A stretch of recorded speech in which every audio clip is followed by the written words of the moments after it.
Hi, I'm your local video cat, and in today's episode, I wanted to discuss with you the infamous Death Star plot hole from the original Star Wars and how I wanted to say that, no everyone, it's not a plot hole.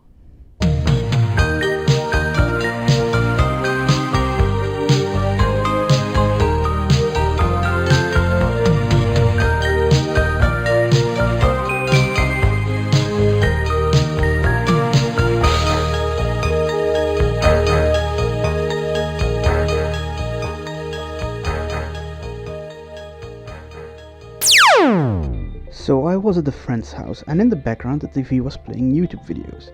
This one video from What Culture in particular was talking about how retcons fixed mistakes made in previous films.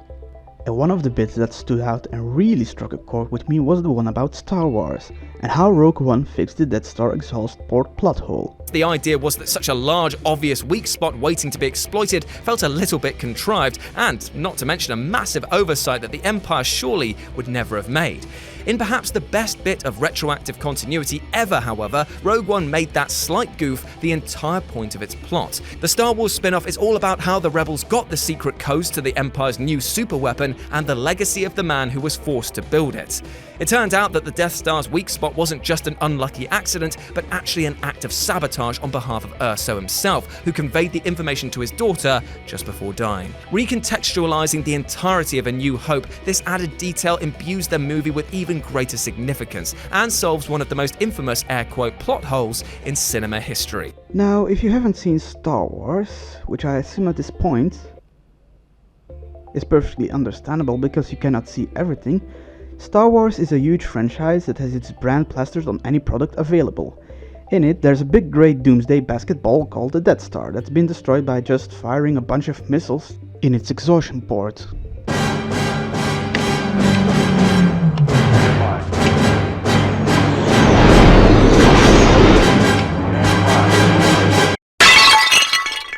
Great shot, kid! That was 1 in a million! And for some reason geeks go wild about that. The common take is that it shouldn't have been that easy to do so, and that it's the biggest plot hole of the original film. And I'm like, no it's fucking not. Number 1. The dreaded plot hole. If you watch a lot of online film criticism, chances are you have come across the term plot hole. But what does plot hole exactly mean?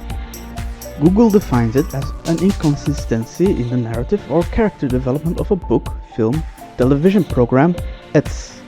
Wikipedia describes it as, in fiction, a plot hole or plot error is a gap or inconsistency in a storyline that goes against the flow of logic established by the story's plot. Such inconsistencies include such things as illogical or impossible events and statements or events that contradict earlier events in the storyline. In my opinion, that seems too broad a definition, because there are multiple errors that can happen in a fiction. Continuity errors, failed mise-en-scènes, writing errors in a book, or just common mistakes. These happen all the time because art is human and humans aren't infallible. In fact, I dare you to find a fiction without any mistake at all.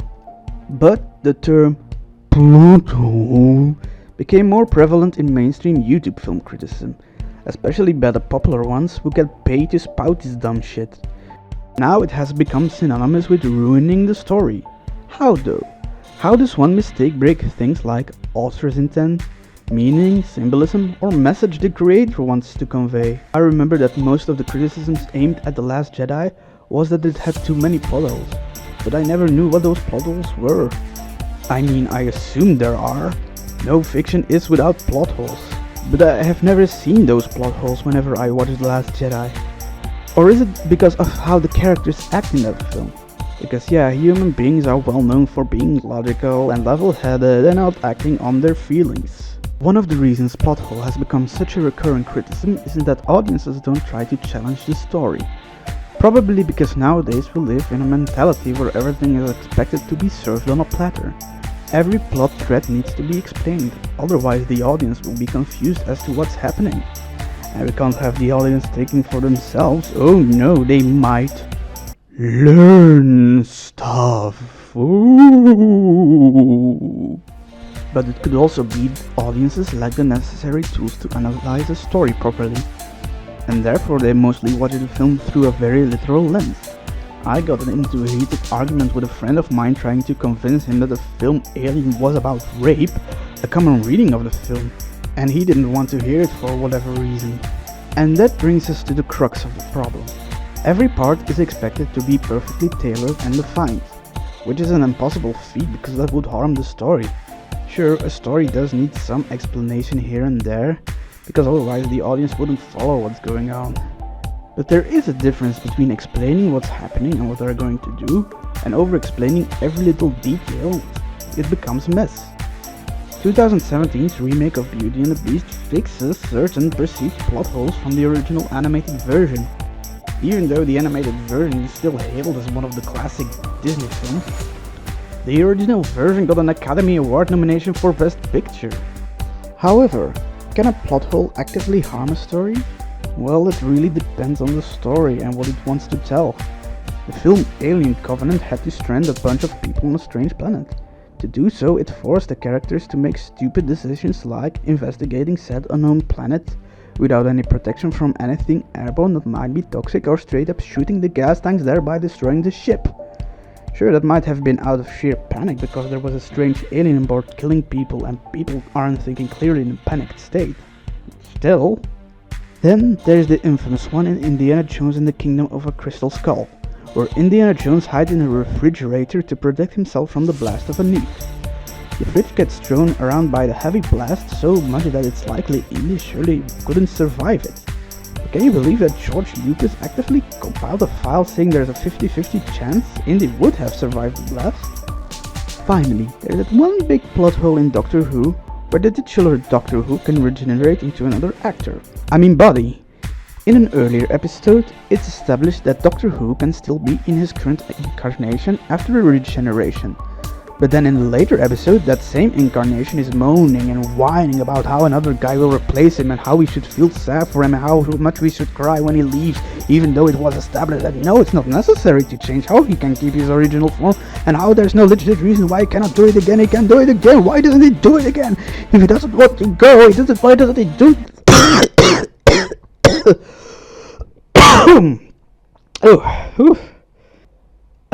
10 years and I'm still not over that. That's just some examples of, I guess, what you'd call story-ruining plot holes. But what about something that's popular, even though it's riddled with plot holes and inconsistencies? Enter JoJo's Bizarre Adventure, a series so riddled with flaws at what makes the story good. There's a common joke in the JoJo fandom, and that's Araki forgets. The author, Hirohiko Araki, is notorious for introducing something in the story but then never getting closure for it. There are numerous cases littered throughout the series, but it's that kind of badness that makes JoJo so damn enjoyable to begin with. One notorious example is at the end of part 1, where the character Rena Pendleton floats away aboard a coffin, only for that coffin to be fished up from the bottom of the ocean at the beginning of part 3. There's no explanation given of how that coffin got back there. We somehow have to assume it was there for a very long time, even though we know it's not true. Or how in part 4 a mysterious stranger helps out Josuke Higashikata, and out of gratitude, Josuke models himself after the stranger. We don't know who he is, even though he looks exactly like Josuke. There's a time traveling ability later in the series, and the anime even tries its damnedest to let the stranger speak with cards so he wouldn't hear his voice and assume it is Josuke anyway. But honestly, the plot isn't what's holding the story together. It's merely the foundation to explore themes, ideas, feelings, a whole spectrum of exploration, which is what makes a good and interesting story. I'm less interested into the parts and more into the sum of the whole. You can overanalyze every little aspect of what makes it tick, but then you miss the overall point. You wouldn't catch the allegory of the trauma of sexual assault and its aftermath in It Follows, or the link to colonization in Thor Ragnarok, or how the Babadook is a personification of depression, loneliness, the burden of raising a child alone and the madness that it creates. But I have to admit, there are plot holes that clash with what the team is doing. The film Cars 3 has the character Cars go through a midlife crisis, because he's too old to race anymore.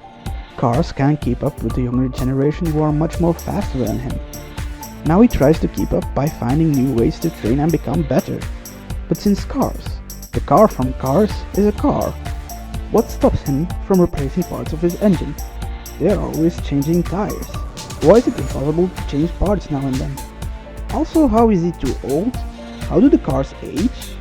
But I was the fastest kid in town, and I was gonna prove them wrong. Or is this a philosophical case, like the ship of Theseus, where if you replace a part of the ship, or the car in this case, it isn't the original car anymore? But there was nothing in the film that hinted at this. Oh my god, this film is giving me such a headache. What I want to say is, yes, plot holes do exist, but they aren't that much of a hindrance when telling a story, unless it really conflicts with its themes. With that out of the way, we finally come to the main subject of this video. Number 2. The Death Star exhaust port, or why it's hard for some people to accept the fact that hubris is a thing. So, in the original Star Wars, and not A New Hope as some noobs called it, the rebels have to destroy the Death Star by shooting a bunch of missiles in the exhaust port, which connects to the reactor core. And a bunch of geeks were, I say were, in an uproar saying, why did the Empire leave their one point of weakness unguarded? Why didn't they shield it with a crate or something? That's a plot hole! Plot hole! Now, as I explained earlier, it's not that plot holes don't exist. I'm pretty sure there are lots of plot holes in the original Star Wars as well. And I'm sure they have been pointed out already by other people. But the exhaust port being a weakness itself is not a real plot hole. But I can already hear you thinking, oh, Video Cat, that's me. Are you really trying to convince me that the Empire would forget about their weak spots? Yes, that's exactly what I'm trying to tell. See, I'm not an expert on Death Star making, but I assume that there is some sort of gas or waste the core produces they need to get rid of. I presume it's because they want to avoid the pressure building up, otherwise there wouldn't be a reason the design installed that port in the first place. We'll get to you later. Of course, there needs to be some sort of exit for this gas to escape, and here's where the exhaust port comes in. It's practically the same with any machine or vehicle, or fuck, even with our own cars. They need an outlet for the combustion gases or it would fuck up the whole car. So, now that we established that exhausts exist, what about the fact it was so unprotected? Honestly, no one knew it existed before the rebels studied the plans. And I assume the Empire knew, but they didn't do anything about it. Because it's just a measly exhaust port. I presume exhausts are such a daily occurrence that nobody is thinking about it. Same thing with our cars.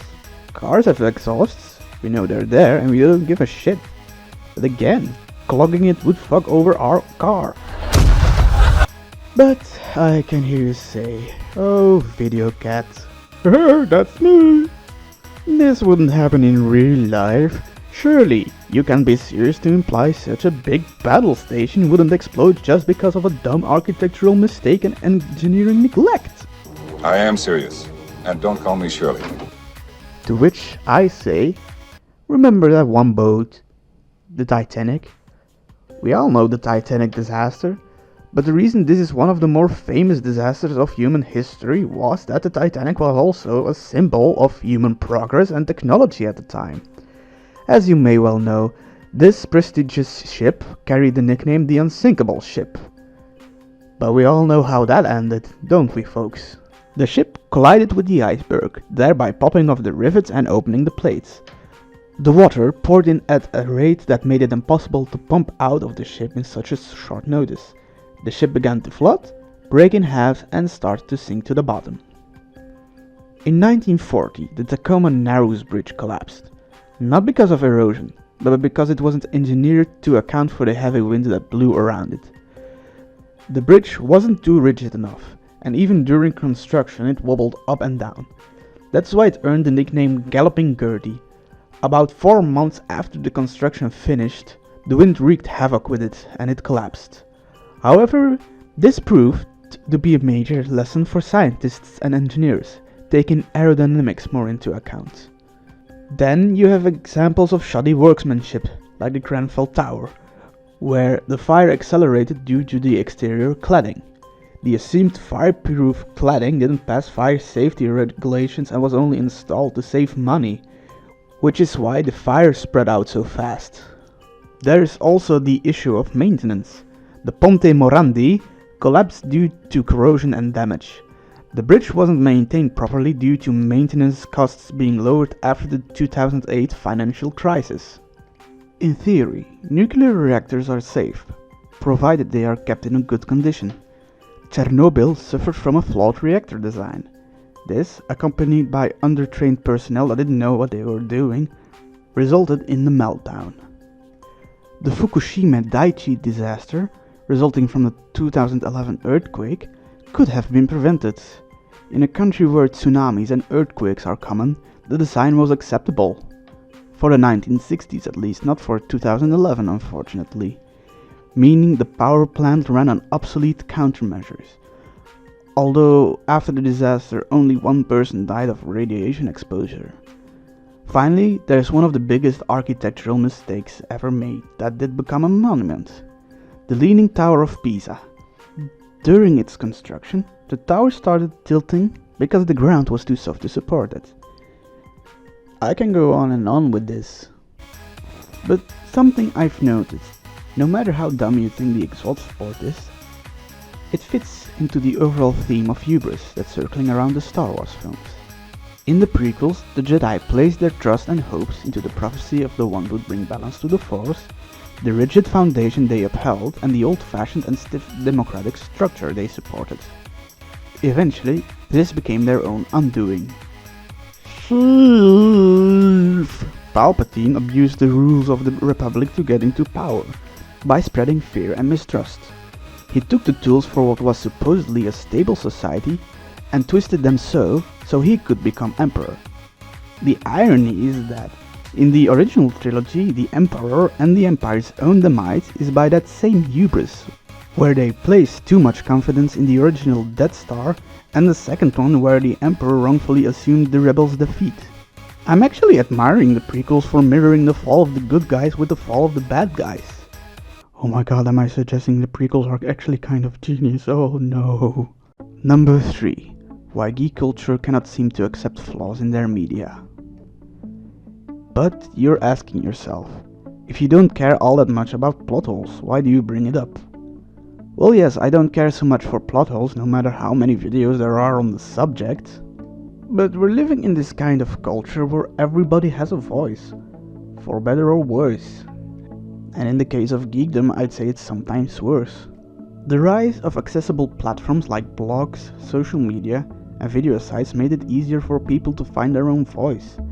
And it does wonders on a social scale. We can highlight injustices like the Arab Spring, the Me Too movement, Blue for Sedan. People of color find their voice to discuss racial injustices, or to give a POC view of certain subjects the majority wouldn't think of.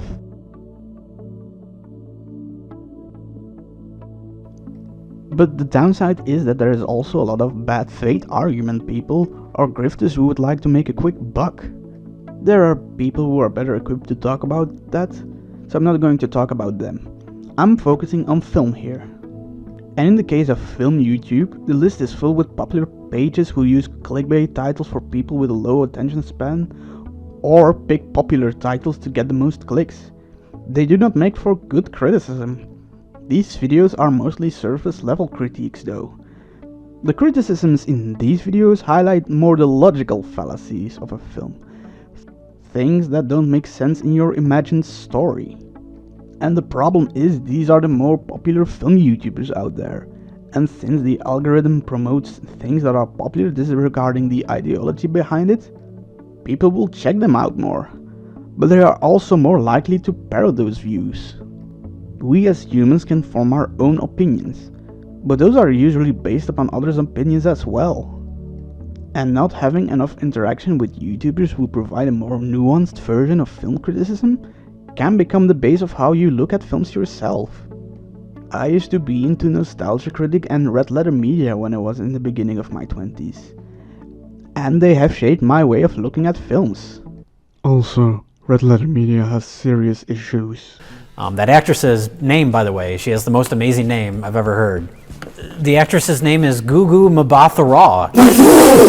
Gugu? Her name is Gugu. I love it. It's great. Mbatha-Raw. That sounds like a Star Wars It character. sounds like a Star Wars character. Well, it's hyphenated. It's Mbatha-Raw. But then I started to watch more Lindsay Ellis, Mikey Newman, and Patrick H. Willems, and they showed me other viewpoints. I don't often consolidate more professional critics, those who write for newspapers and such, but I think my analysis skills got better than before. I think differently about the stuff I watch. I like to reflect on what the film is trying to say, how it uses its visual to tell more than you see on the surface, what the themes are and what it ties together. I'm not going to say there aren't dumb moments that get me out of the film, but I wouldn't say that's what defines a film to me. But that's not what's dominating popular film criticism. The discourse is ruled by the plot holes, and that would have been the end of the discussion. But there is that kind of counterculture that tries to somehow erase the previous criticisms with implied self-awareness. Number 4. Fix the Unbroken Thing. In 2015, the book Heir to the Jedi, no relation, was published. This book is set between Star Wars and The Empire Strikes Back, and explains how the hero Star Wars honed his force powers so he could pull out the laser sword in Empire. That's literally the premise of the book. The author literally says it in his foreword. When The Empire Strikes Back first came out in 1980, and I saw Luke summon his lightsaber to his hand in the Wampa Cave, I remember thinking, "Whoa! Awesome!" And then after I'd seen it maybe 10 more times, I wondered, where'd he learn how to do that? My 9-year-old self never suspected that one day I'd get a chance to provide the answer. Did it matter how Star Wars got the sword out of the snow? No, because that wasn't the point of the scene. It was to establish that Star Wars had a force, what the force can do, because it's used later again to further support the theme of the narrative. He doesn't know or has trouble on how to use it, because it takes a time before he gets it out, again later being used. Did it need an in-between book as to how he learned it? No! In 2016, we saw the release of Rogue One, the first in a series of Star Wars anthology films.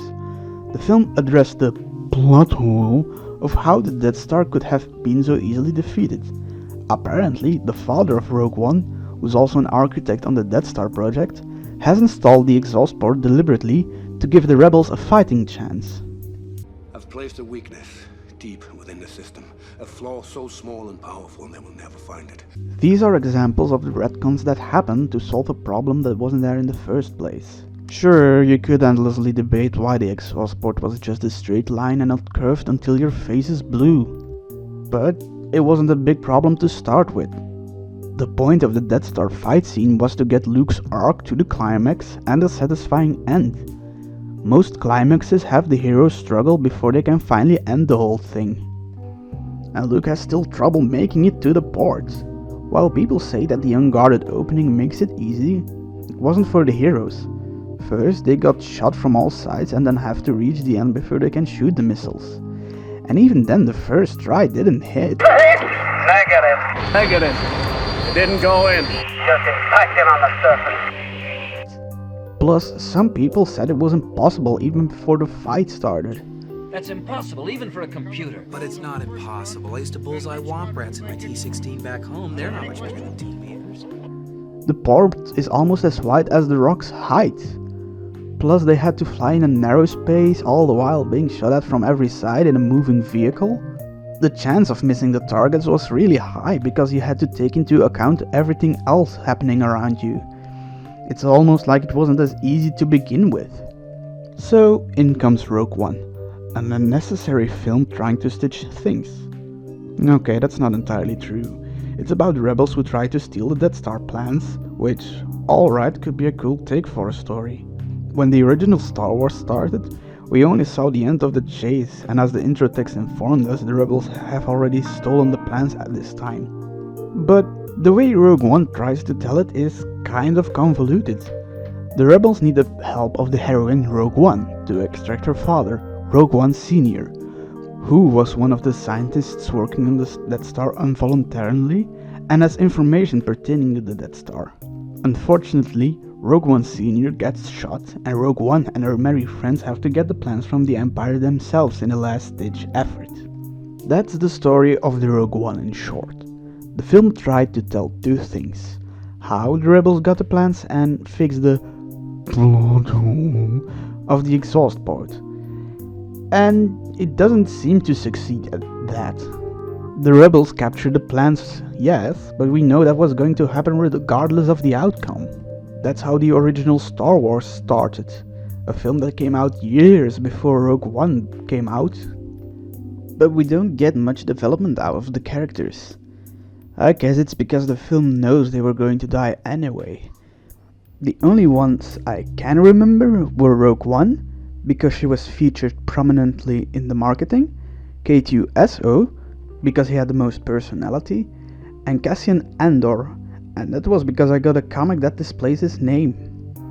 I needed to use Wikipedia to find out that the rest of the Scooby Gang were Bodhi Rook, Baze Malbus, and Chirrut Imwe, but the core of the film should have been Rogue One and the complex relationship with her father. At the beginning of the film, her father gets taken away, her mother shot fatally, she has to go into hiding and live with the extremist Saw Guevara. When Rogue One became an adult, we were reintroduced to her as a prisoner. During the beginning of the film, we learn that Rogue One is closing off her feelings due to the abrupt end of her childhood and the way Guevara treated her, more as a tool than a person. Both father figures in her life, Guevara and One Sr., have betrayed her in her eyes. Guevara for how he treated her, and One Sr. for the abandonment, even though that wasn't his fault entirely. That's at least what the film tries to tell us, but Rogue One doesn't have much depth as a person. In fact, Cassian and K2SO are the best developed characters of the film. Cassian was the cynic one of the group. We saw him kill a fellow rebel just for survival. He was in a dark place and felt like all hope was lost. But through the course of the film, he found hope again, because he felt inspired by Rogue One. You could say he found a new hope?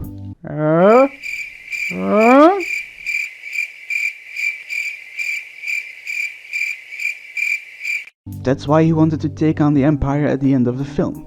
K2SO, whilst not having a big impact on the story overall, had the best dialogue and, well, the most personality. He was sarcastic, socially inept due to his reprogramming, but still had some respect for his friends. I'm surprised you're so concerned with my safety. If Cassian comes back, we're leaving without them. I'll be there for you. Cassian said I had to. Whilst Rook, Malbus and Imwe were introduced and just went along for the ride, I guess. Rook was needed for some of the plot, but other than that they didn't have much going on rather than shooting stuff and die. And Rogue herself was just kind of on autopilot. She felt sad seeing her father, she saved the kid, she gave the hopeful speech. Because she's the heroine, it's her job. She doesn't have any flaws, even though this is a darker film which tries to be more adult and grown up. Rogue One Sr., on the other hand, had some flaws. He's kind of set up as a coward, because he engineered a fatal flaw in the Death Star, rather than sabotage it in its entirety. If he really could, he could set it up that the first time the ship fires, explodes immediately. And then there's Rogue One herself. She's set up as this character that's jaded, somber and disillusioned with her father figures and the rebellion. But throughout the course of the film, she finds her mojo back. But Rogue One is not very well executed, and for the main character that's kind of a huge problem. In fact, being the main character is her motivation of doing all this stuff. She's more going through the motions than really having agency of her own. Is it ever explained why she wanted the Death Star to be blown up other than the plot demands it? She doesn't seem to want to because there isn't a personal reason for her. Maybe to go after Krennic because she took her father away, but she doesn't know that he's going to be on Scarf or that he's involved in the making of the Death Star. She doesn't have much of a reason to help the rebels. She just does it because she's the main character. there it kind of stops. There's a scene where Rogue One saves a child. She doesn't have any relationship with the child. She doesn't have any reason to save the child. But on the surface, that's what people would do. Those that want to help people regardless of what's happening. That's what good guys do. And we wouldn't want to get the impression Rogue One isn't one of the good guys. But from what has been established before, there isn't a reason for Rogue One to save the child. At this point, Rogue One should only be thinking of herself, not others. It's almost as if the creators were afraid that people would have been turned off by a main character with flaws and who isn't a hero. How else would a company make billions of dollars without off-putting the audience? It's also showcased by how everyone, Rogue One in particular, is good at fighting. She doesn't flee when the stormtroopers appear but kicks the crap out of them, even though she could have easily run away. It's very inconsistent with how the film tries to paint her and how her actions make her reflect on the audience. On one hand, a somber individual who lost all hope and doesn't have much motivation to go on. On the other, a badass who whoops stormtroopers by the dozen. It's a bit of a contradiction if you ask me. Also, it's never properly explained how she's so good at it. You'd almost say she's a Mary Sue. But that's ridiculous. If parroting pop culture has taught me anything, is that everyone agrees on who the real Mary Sue is. And she got barely any criticism for being a Mary Sue. It's almost as if a large male audience doesn't want a woman that's wholly independable. The thing that irritates me more about Rogue One is that it's a film that doesn't allow itself to be standing up as its own film. It's so structured that its first task wasn't to tell a story about how the rebels got the plans, but how it wants to appease to fans. We see characters we know say hello and goodbye to the audience, all the while our main cast goes about, does their thing, and are disposed of when they weren't needed anymore. I mentioned the book Heir to the Jedi before. In it we're introduced to the character Nakari Kellen, who sort of serves as Luke's motivation to hone his force powers, as well as a love interest for him. Because this book takes place before The Empire Strikes Back and Return of the Jedi, I had a hunch she would die at the end. Because we know what followed afterwards and that she doesn't appear in the rest of the films or is never spoken of ever again. I kind of wished she didn't die. Is it impossible for her to leave the rebellion for personal reason? Or is it because she is part of the idea that the rebellion in pop culture is? That the rebellion is held to a high standard in pop culture, that Disney would like to play it safe, instead of having characters have personal reasons to leave? Or is it just to keep the sacred canon safe? The point I want to make is Nakari Kellen and Rogue One and her band cannot be fully fleshed characters in their own right. At the end, they need to be shoved aside because otherwise they won't fit in the narrative anymore. Rogue One doesn't get a happy ending out of fear of the geeks asking what would happen.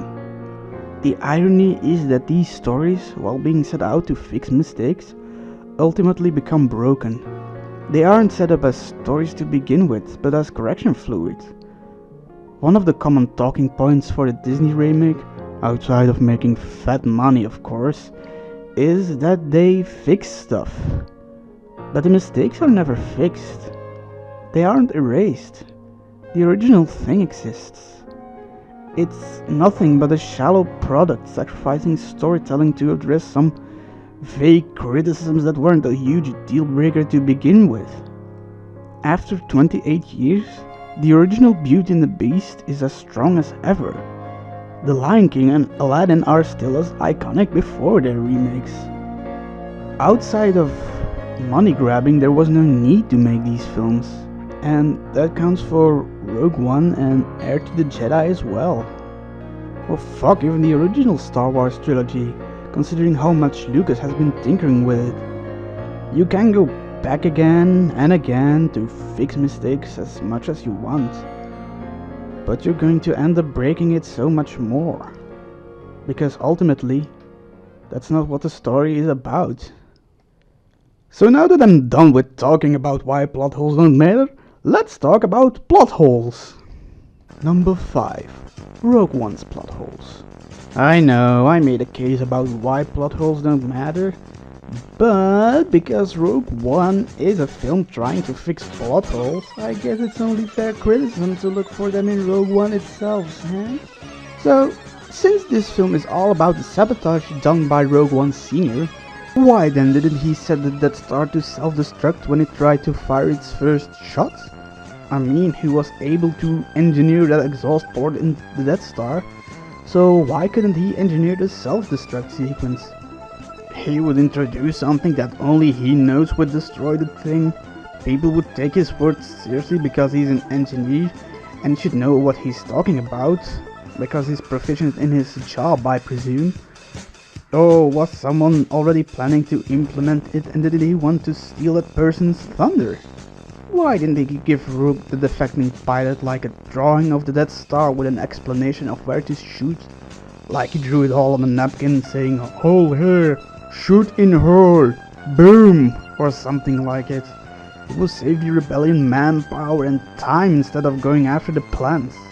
How many fuckers died during that attack? It could have been avoided. Or are you telling me that in such a technological advanced world nobody writes messages on paper, only computers? Or was Darth Vader just hogging all the bigs? So if K2SO is a common Empire droid, why didn't we see him in the rest of the Star Wars films? Why wasn't he on Endor or Cruisers or the Death Star? In fact, why wasn't he building on the Death Star? It feels like these droids could have been easily used in manual labor. I'd assume the Empire would employ mechanical workers who don't complain and you don't have to pay wages to build your giant doomsday weapon. Did we ever get an explanation for why Inouye and Malbus wanted to join the fight on Scarif? Why they wanted to risk their lives so much? Was their bond with Rogue One and the others that close at that point that they were willing to give their lives already? Or was Rogue's speech so great to begin with? Isn't it much of a coincidence we see these guys and then later on again on Tatooine?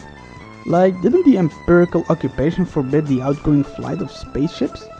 I mean, it's kind of a miracle that these guys were going about their day on Jedi, escaping the planet before the Death Star fired on it and made it to Tatooine. I know that the Empire had to blow up Scarif to erase their records, but wasn't there a reason for them to go and retrieve the records first before opening fire?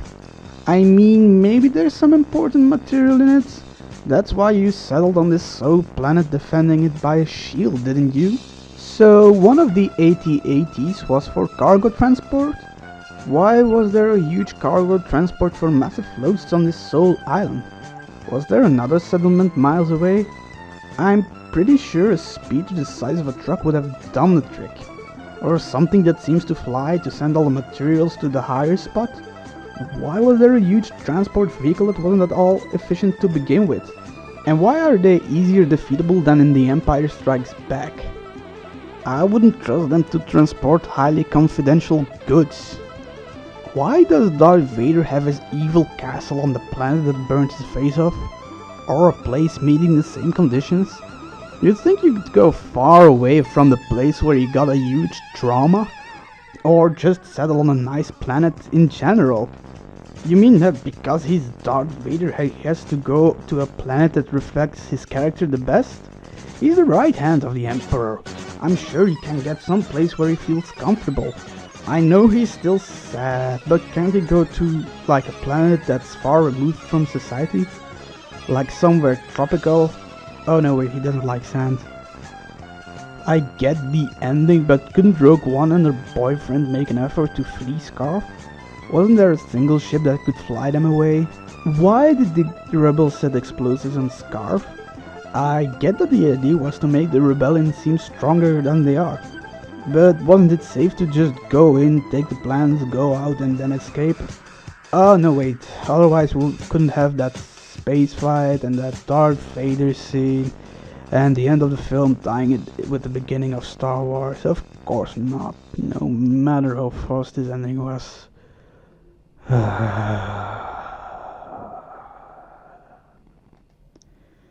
Well, I guess that's it then. Everybody died. Well, everybody except Tony.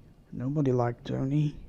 And maybe even Campbell survived. Oh no, wait, that's the wrong film.